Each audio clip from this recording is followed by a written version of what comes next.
Oh, hey guys. So, it's been an interesting week and a half.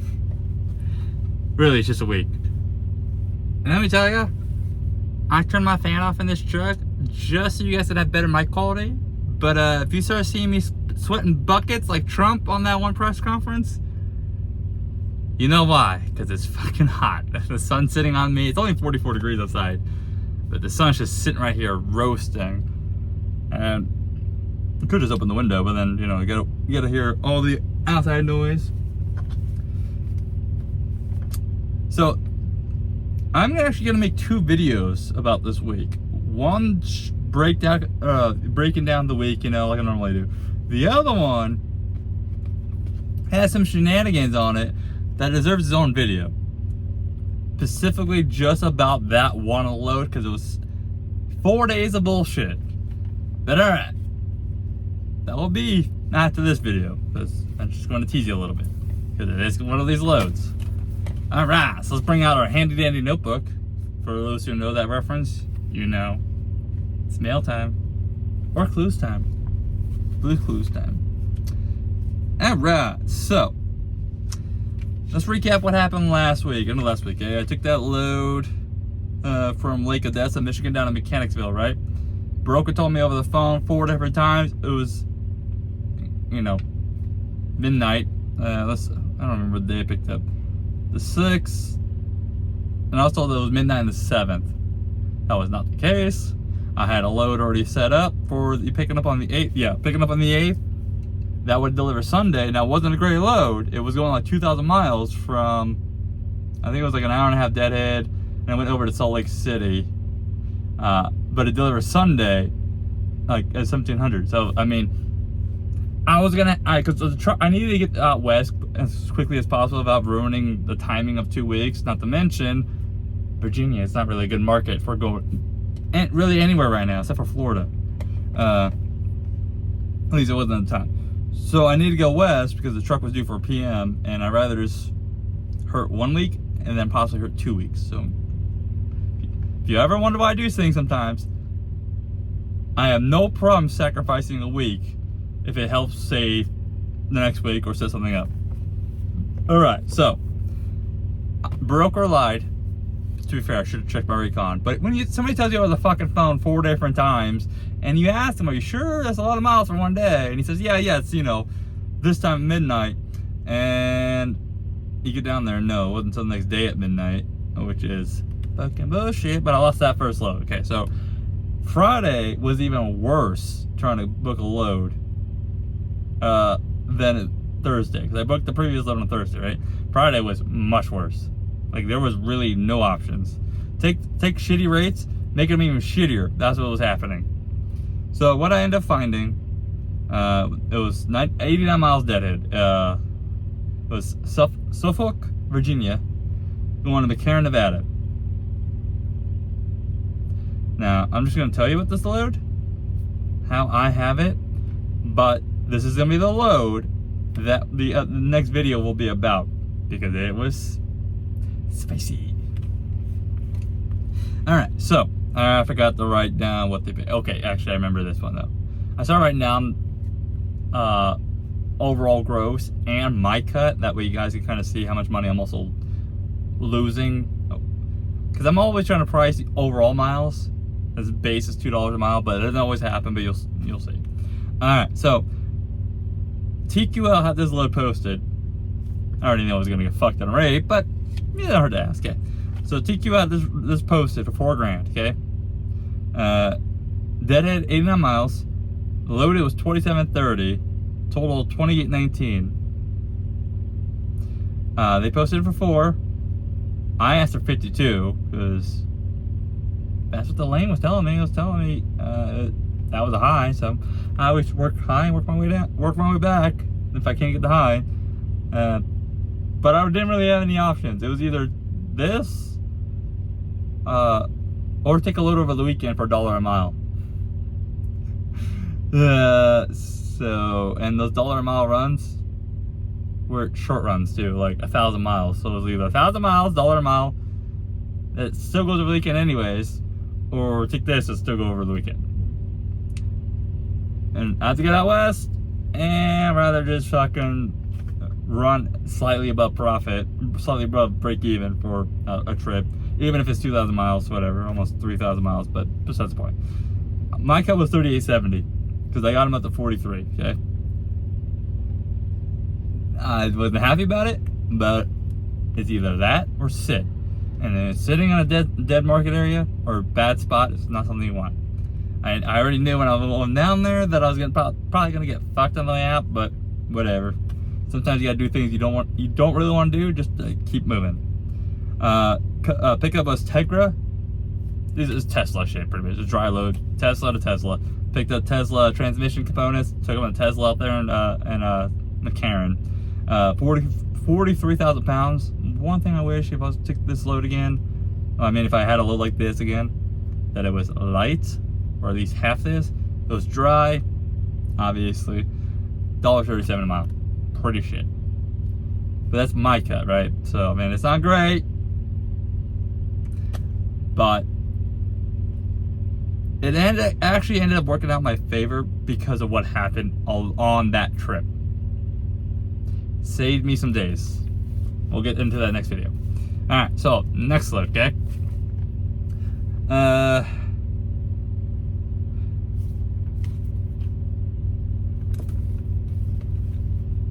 Sparks, Nevada to Wilmington, California. This is when I did write down both cuts. It paid $1,100 for 14 deadhead miles. Loaded was 491, total 505. Pretty easy day run. My cut was $9.79, paid $1.93. Wasn't great. It was what it was made up for it. I don't care. It was like practically driving down there empty is what it was. I was practically empty. It was Revision Brewing. I picked up a brewery that makes their shit in-house. 2 pallets. Full truckload, right, for 2 pallets. Going down to K-Pack, they also were quick. A little tight though. I only knew, see, when I was at JCT, I knew about K-Pack down there. I did not realize there's more than just one down there. What the? Oh, okay, it's just a little shadow. Broker's Freight Tech, like I said, it was 7,000 pounds, practically empty. 38 degrees because I had kegs. Well, yeah, kegs, so you want to prevent freezing. Start stop. Yeah, I got like almost 10 mpg all the way down there. It was amazing. And I took 395, right, all the way down, so. Next load was also good.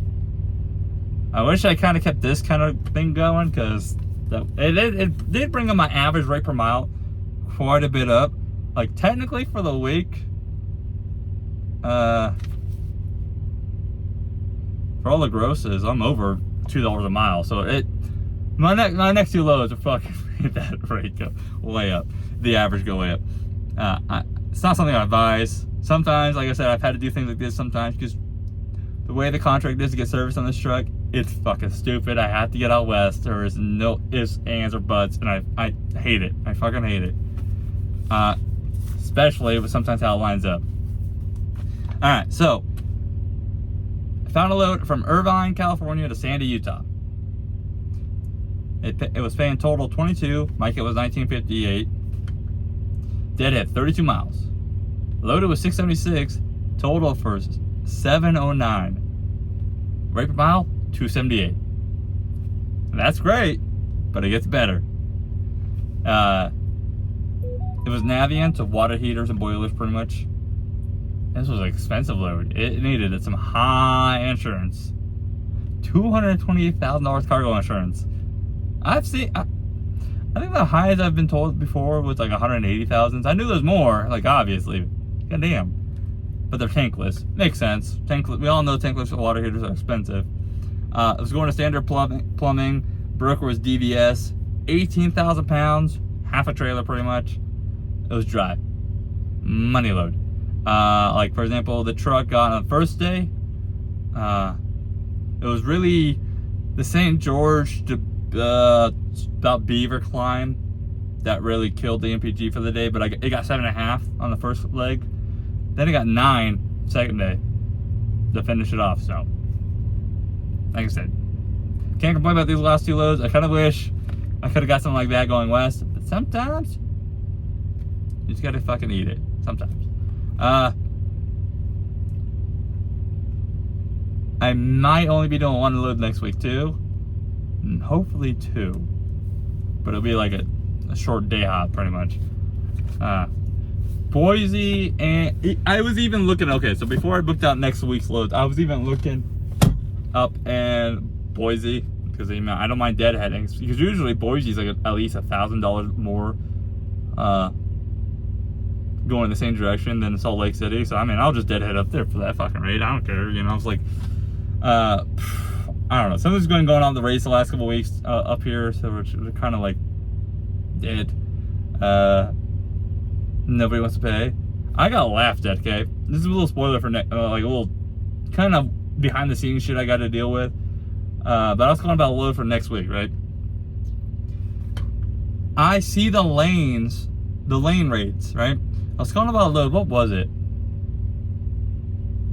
Oh, picked up and I think it was picking up in Boise going to Mass, right? And it was like low end 6, high end 87. And I always start high, right? That's my opener. High, work your way back. That's the best way to negotiate. Because that way, they know you want that. You kind of sort of work towards the middle. Because some it won't always work. Sometimes it's firm. But that's the way I've always, like on these like produce lists, for example, I've gotten 10 to 20% increase on what they said, because I shoot high, slowly work my way back, try to meet in the middle. Like that last time I went to Boston, okay, and I got 7,700. They only want to do like 65. Went way up. But I told him 8,700, and she literally laughed. Said, "That's ridiculous." I was like, "That's literally what the high end of the lane." It's like, you can look this up yourself. Fun fact though, I bugged her, and I got I did end up taking that load for a bit more than she wanted, because she ended up having to go up like $600. But she literally looked it up on the phone with me. Like the second time, she's like, "Oh." I don't think she realized that the lane that she was trying to post in had gone up that much, because she's like, "That's absolutely ridiculous." And she laughs and goes, click. It's like, you guarding my Gatorade bottle over there, cat?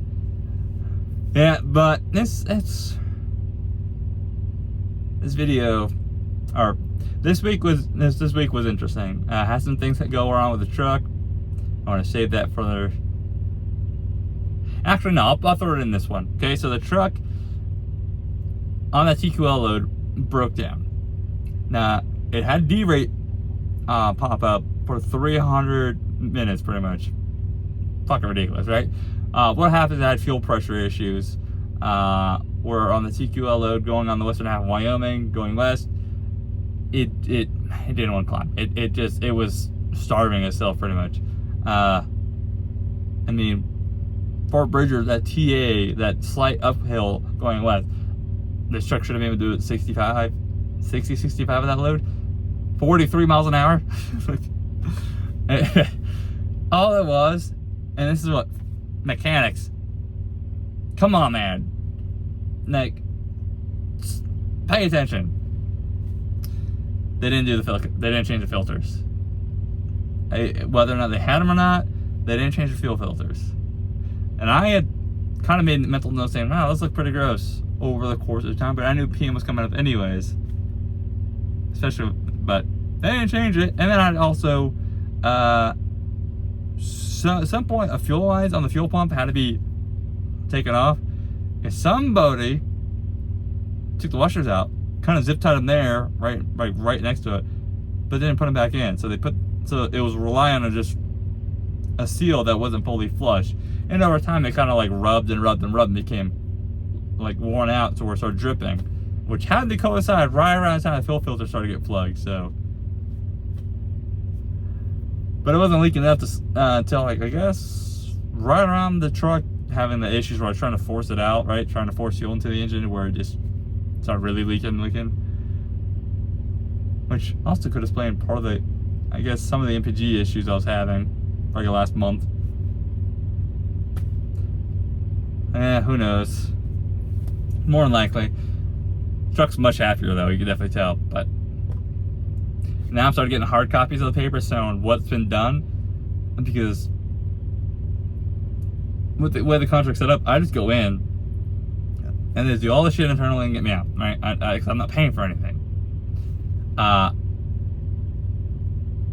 now, as a cover my ass type thing, I'm gonna start getting proof, like the service records.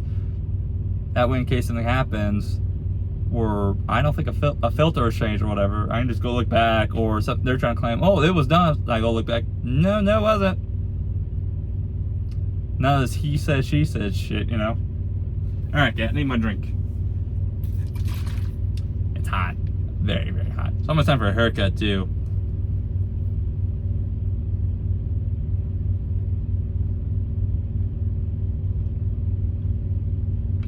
Yeah, I'm a thirsty bitch. What of it? All right, so catch you guys next time. Stay safe out there. Bye.